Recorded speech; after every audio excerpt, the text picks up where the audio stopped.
देखिए लिखा हुआ अनुपात और समानुपात, यानी अनुपात किसे कहते हैं और समानुपात किसे कहते हैं, आज इसके बारे में चर्चा करेंगे। उस पर कुछ सवाल देंगे जो कंपटीशन में भी आते हैं और क्लास वाइज भी चलते हैं। सबसे पहले देखिए लिखा अनुपात और समानुपात, रेशियो एंड प्रपोर्शन। अनुपात क्या कहा जाता है, रेशियो, और प्रपोर्शन को कहा जाता है समानुपात। यानी अनुपात क्या अंग्रेजी होती है, रेशियो, समानुपात की अंग्रेजी होती है प्रपोर्शन। देखिए दो शब्दों से मिला हुआ रेशियो जो होता है, रेशियो का जो साइन होता है, जो दो पॉइंट लगा देते हैं, इसको कहा जाता है रेशियो।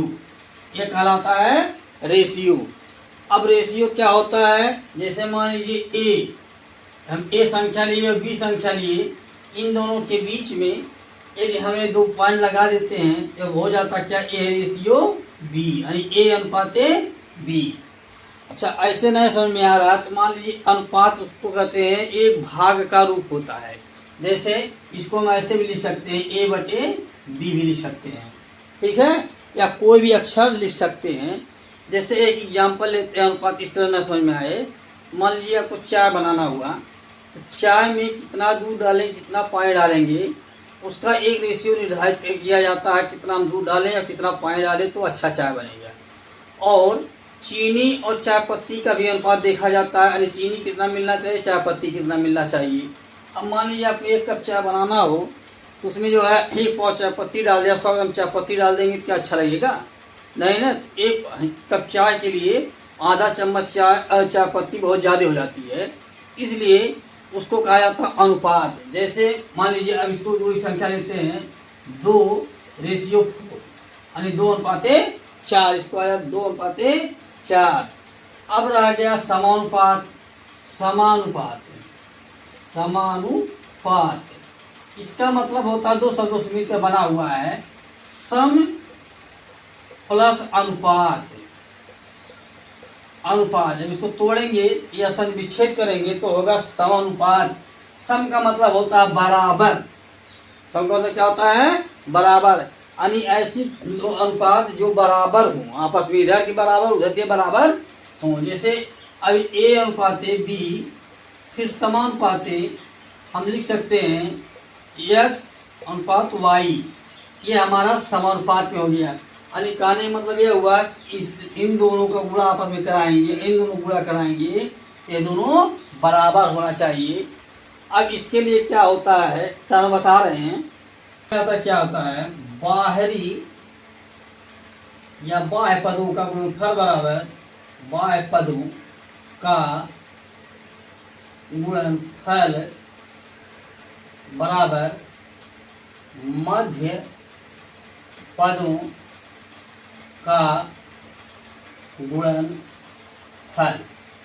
अनुपात को जब बराबर किया जाता है समानुपात के रूप में देखा जाता है, बाहर जो पद है उनका और जो अंदर पद है उनका गुणा करवा कर बराबर आ जा रहा तो समानुपात है, नहीं तो समानुपात नहीं है। जैसे अब देखिए ए अनुपात बी समानुपात सी अनुपात डी, ठीक, सी अनुपात डी। मतलब क्या हुआ, इन दोनों का बाह्य पद क्या होता है, जो बाहर बाहर है दोनों क्या है, बाह्य पद हो गए, और यह दोनों क्या हो गए, मध्य पद हो गए। इन दोनों को मध्य पद कहते हैं, और जो बाहर है दोनों किनारे में बाह्य पद कहते हैं। इन दोनों का आपस में गुणा करवाया जाए, जैसे क्या बार क्या है, ए और बी, ए इंटू बी बराबर क्या होना चाहिए, बी इंटू सी, तो बाह्य पद होता है। जैसे एक एग्जाम्पल संख्या पर लेते हैं, 2 रेशियो 4 प्रपोर्शन 8 रेशियो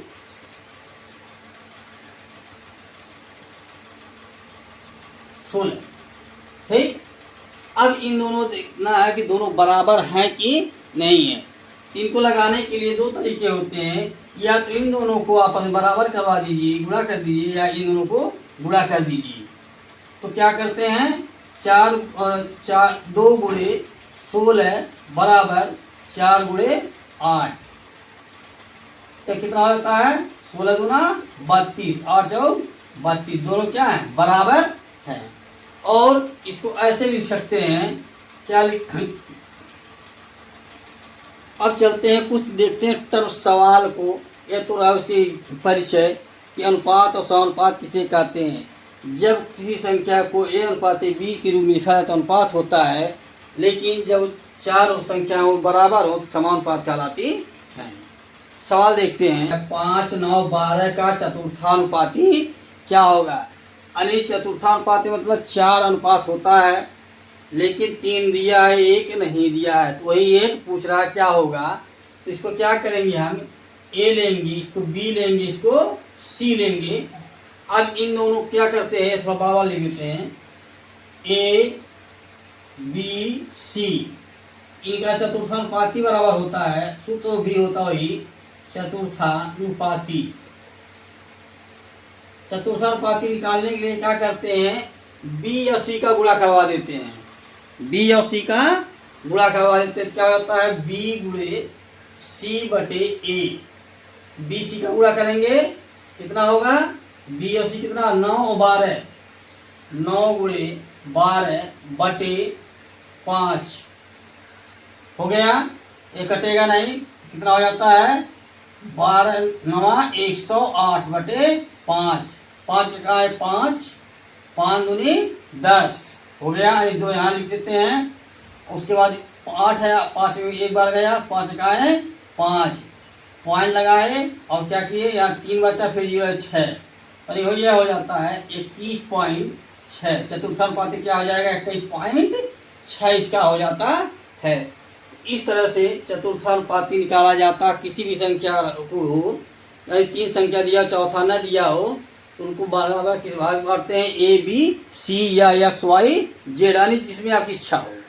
कहने का मतलब ये होता है कि जो पहली पद होता है उसका 2 टर्म जो होते हैं उन दोनों गुणा करवा करके हम भाग देते हैं, तो हमारा चतुर्थानुपाती निकल जाता। पहला टर्म क्या है, पहला 5 है, तो पहले का हम क्या करेंगे, भाग कर देंगे, और जो 2 टर्म है उन दोनों का हम क्या करवाएंगे, आपस में गुणा करवाएंगे। इस तरह से कंपटीशन में अब क्लास में सवाल को बड़े आसानी से लगाया जाता है। अब फार्मूला भी यही है। अब देखते हैं, लिखा हुआ है 6/24 का मध्यानुपाती कितना होगा। ये चतुर्थानुपाती, अब मध्यानुपाती, मध्यानुपाती मतलब बीच की संख्या पूछ रहा है, तो इसको क्या करते हैं, जैसे 6:x समानुपात 24, यहाँ भी रहेगा x, यह x 24। यानी अब इन दोनों क्या है, 2 संख्या पूछ रहा है। पद में कितने हैं, 4 होना चाहिए ना, लेकिन पूछा कितने का, 2 ही का। तब क्या करते हैं, अब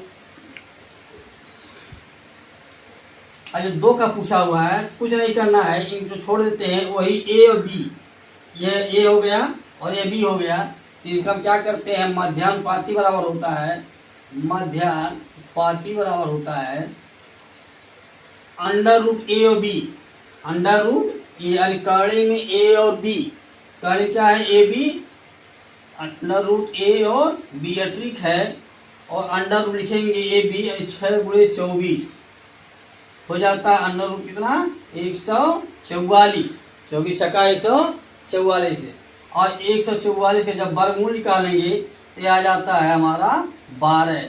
इनका मध्यानुपाती क्या होगा 12, यानी यहाँ भी 12 रहेगा और यहाँ भी 12 ही होगा। तो क्या करेंगे, दोनों का आपस में गुणा कर 12 12 144, 24 छक्का 144 के सवाल साल हो जाता है। इस तरह लगाया जाता है इस सवालों को। अब देखते हैं तृतीयानुपाती। अब कुछ और सवाल देखते हैं, इससे कठिन सवाल जो किस सवाल आते हैं कंपटीशन में, एक दिवसीय परीक्षा में, चाहे यूपीपी की हो, चाहे बीएड की हो, चाहे टेट की हो, सवाल ऐसे पूछे जाते हैं। लगभग नवोदय भी पूछ दिए जाते हैं सवाल। अच्छा लगा हो तो चैनल को लाइक शेयर सब्सक्राइब कर दें। अगला सवाल लिखा हुआ है, यदि 0.75 रेशियो x समानुपात 5.8 हो तो x का मान ज्ञात कीजिए। अब देखिए वह नियम आ गया जो पहले बताए थे कि मध्य पदों के गुणनफल बराबर बाह्य पदों का गुणनफल होता है। अब लिखा हुआ सवाल का लिखा हुआ है 0.75 रेशियो x समानुपात 5:8। अब ऐसा बता देंगे जो हमेशा याद रहेगा। देखिए इन दोनों जो बाह्य पद होते हैं, लिखा इसका सूत्र होता है बाह्य पदों का गुणनफल बराबर मध्य पदों का गुणनफल। इसको आप ए मान सकते हैं, बी मान सकते हैं, सी मान सकते हैं, डी मान सकते हैं। हो गया। तो बाहर बाहर क्या है, ए और डी, तो ए और डी का आप गुणा करवा देंगे, ए डी गुणा करवा दीजिए, अंदर क्या है बी और सी, बी इंटू सी का गुणा करवा दीजिए, बी इंटू सी का गुणा करवा दीजिए, ए इंटू डी का गुणा करवा दीजिए। अब देखिए बी सी को हम लेते हैं पहले इन दोनों को, तो एक्स इंटू 5 बराबर 0.75 गुणे 8, ये हो गया। अब एक्स की जब वैल्यू निकालेंगे हम तो क्या करेंगे, 0.75 गुणे 8/5, ये हो गया 5 हो गया। अब 5 जब काटते हैं, देखिए इन दोनों का पद गुणा करके 5 लिखते, फिर एक लाइन हमको लिखना पड़ता है, इसलिए इसे सीधे कर देते हैं। यानी इसका जो एक का गुणांक होता है उसका भाग हमेशा दिया जाता है, तभी एक्स का मान निकलता है। तो यहाँ क्या करेंगे, 5 से भाग देंगे तो क्या लिखेंगे, 0, दशमलव लगाएंगे, पहले दशमलव लगा हुआ है। अब क्या करें, 5 का है 5, 15×5 = 75, कितना होता है 15×5 = 75। अब 0.15 का आपस में 8 में गुणा करवा देते हैं, गुणा करवा कितना आएगा, 15/120, 15/120 हो गया।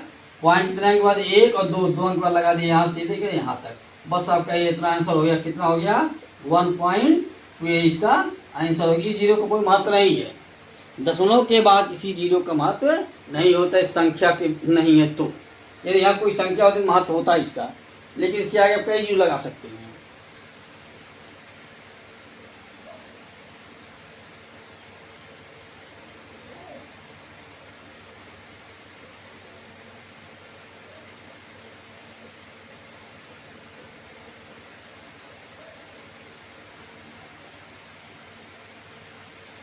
हाँ देखिए अगला सवाल लिखा हुआ 18/24 का तृतीयानुपाती क्या होगा। बस सीधे सीधे कुछ नहीं करना, ए हो गया, ये बी हो गया। तृतीयानुपाती के लिए होता है B²/A।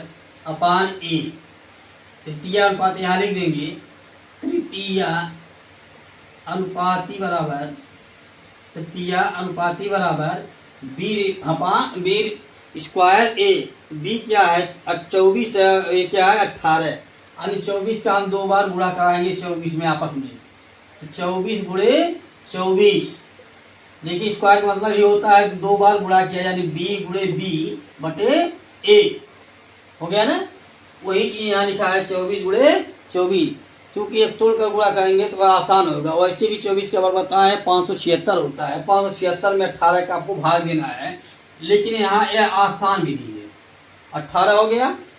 अब देखिए 6 से काटते हैं, 6 से काटते हो जाता है 3, और यह हो जाता है कितना 6×4 = 24 हो गया।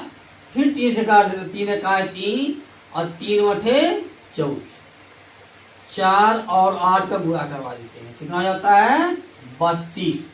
तो इसका तृतीयानुपाती क्या हो जाएगा 32, इसका वर्ग हो जाएगा, क्योंकि 4 अनुपात होता है तो तृतीयानुपाती पूछा हुआ, यानी 1 अनुपात क्या होगा 32 होगा। और